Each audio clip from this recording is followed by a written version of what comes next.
Assalamualaikum warahmatullahi wabarakatuh. Selamat pagi, selamat siang, atau selamat malam semuanya.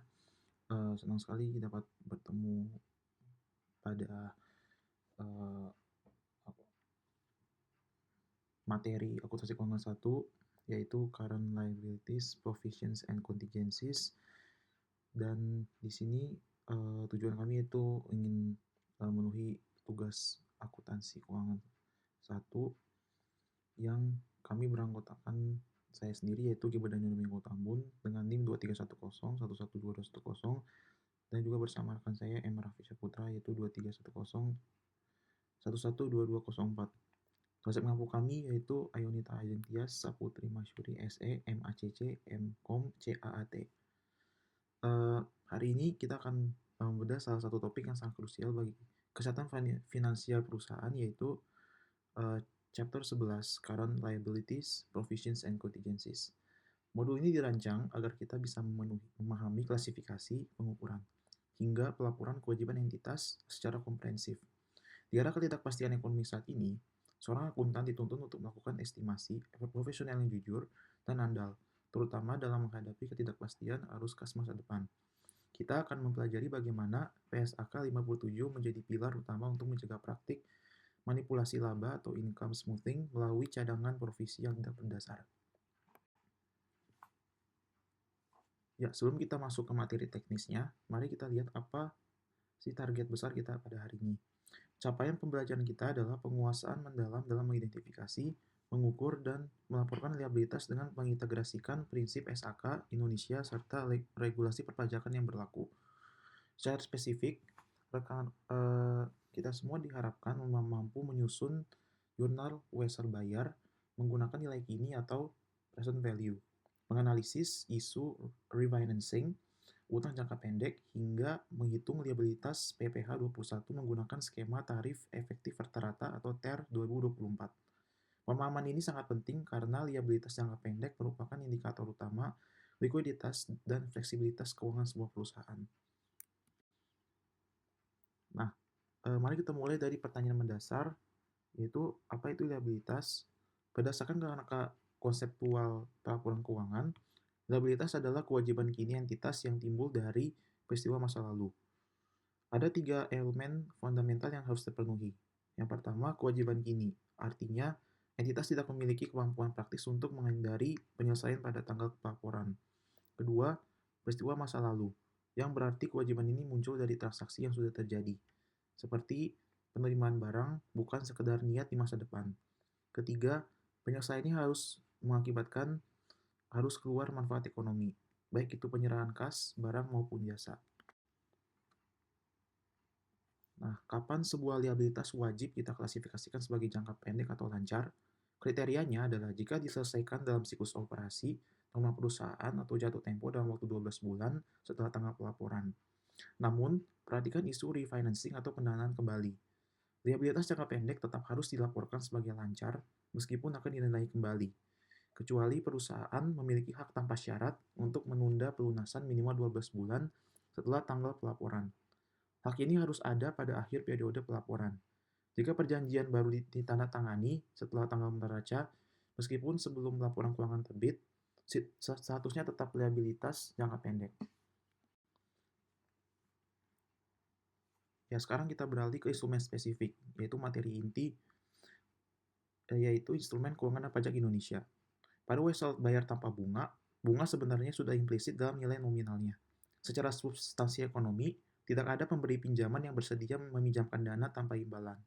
Oleh karena itu, kita mencatatnya pada nilai kini dan selisihnya diakui sebagai diskonto wesel bayar, sebuah akun kontra liabilitas yang mengurangi nilai nominal di neraca. Selain itu, kita harus memahami regulasi domestik terbaru, yaitu skema PPh 21 TER tahun 2024. Skema ini menyederhanakan pemotongan pajak berdasarkan kategori PTKP. Kategori A untuk status TK 0, TK 1, dan juga K-0. Kategori B untuk status TK garis miring 2, TK garis miring 3, K garis miring 1, dan K garis miring 2. Dan kategori C khusus untuk status PTKP tertinggi, yaitu kawin dengan 3 tanggungan atau K garis miring 3. Oke, selanjutnya yaitu teori provisi menurut SAK 57. Pernahkah kalian bertanya, apakah bedanya utang usaha biasa dengan provisi? Provisi memiliki ketidakpastian dalam hal jumlah atau waktu penyelesaiannya. Provisi hanya boleh diakui jika tiga kriteria terpenuhi. Adanya kewajiban kini atau hukum atau konstruktif, harus keluar sumber daya bersifat probable atau kemungkinannya di atas 50%, dan estimasi jumlahnya andal. Kewajiban konstruktif muncul dari tindakan entitas yang menciptakan ekspektasi publik yang sah, seperti kebijakan pengembalian uang atau money back guarantee. Pengukurannya menggunakan expected value untuk populasi besar, seperti garansi produk atau most likely outcome untuk kewajiban tunggal seperti denda hukum.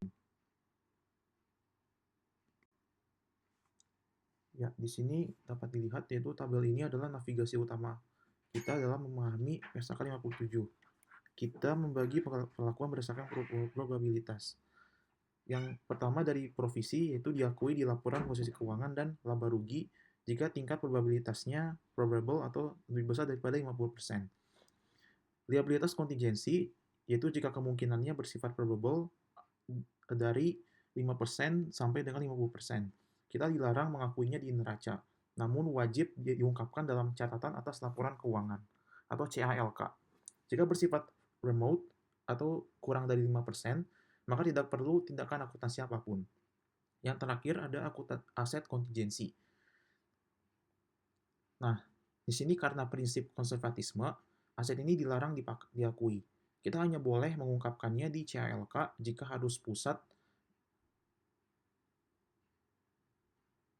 masuk manfaat ekonominya bersifat probable. Baik, nah di sini mari kita bedah contoh teknis wesel bayar tanpa bunga senilai 110 juta berjangka 1 tahun dengan suku bunga pasar sebesar 10%. Kita menghitung nilai kini atau PV atau present value dengan rumus PV sama dengan FV dibagi 1 plus ditambah I pangkat N, sehingga didapatkan angka 100 juta rupiah. Nah, setelah itu jurnal awal pencatat debit kas 100 juta rupiah dan debit diskonto wesel bayar 10 juta rupiah dengan kredit wesel bayar 100 juta rupiah. Mengapa diskonto ini penting? Karena selama umur wesel, diskonto ini akan diamortisasi menjadi beban bunga, sehingga pada tanggal jatuh tempo, nilai tercatat wesel akan kembali ke nilai normal sebesar 110 juta rupiah. Selanjutnya, di sini ada contoh yang kedua, yaitu kontrak provisi kontrak memberatkan atau onerous. Selanjutnya, kita bahas kontrak memberatkan atau onerous contract. Kontrak ini terjadi ketika biaya tak terhindarkan untuk memenuhi kewajiban melebihi manfaat ekonomi yang diharapkan. Akuntansinya mewajibkan kita mengakui nilai terendah antara biaya memenuhi kontrak atau denda pembatalan sebagai provisi. Selain itu, ada kewajiban restorasi aset atau ARO. Misalnya pada industri tambang seperti Antam. Biaya reklamasi di masa depan harus didiskontokan ke nilai kini pada saat aset diperoleh. Nilai ini kemudian dikapitalisasi ke dalam biaya perolehan aset tetap dan disusutkan selama masa manfaatnya. Kenaikan nilai provisi setiap periode karena berlalunya waktu disebut sebagai unwinding of the discount dan diakui sebagai beban keuangan. Akhirnya, ringkasan dan implikasi strategis. Sebagai penutup materi, di sini rangkuman poin-poin krusialnya. Yang pertama yaitu liabilitas adalah kewajiban kini dari peristiwa masa lalu. Yang kedua, pengguna nilai kini memberikan penyajian yang lebih jujur mengenai beban ekonomi entitas. Ketiga, kita harus cermat membedakan antara provisi yang diakui dan kontingensi yang hanya diungkapkan. Secara strategis, transparansi dalam mengakui provisi, meskipun menurunkan current ratio, memberikan sinyal positif mengenai kepatuhan ESG dan manajemen risiko jangka panjang yang superior kepada investor.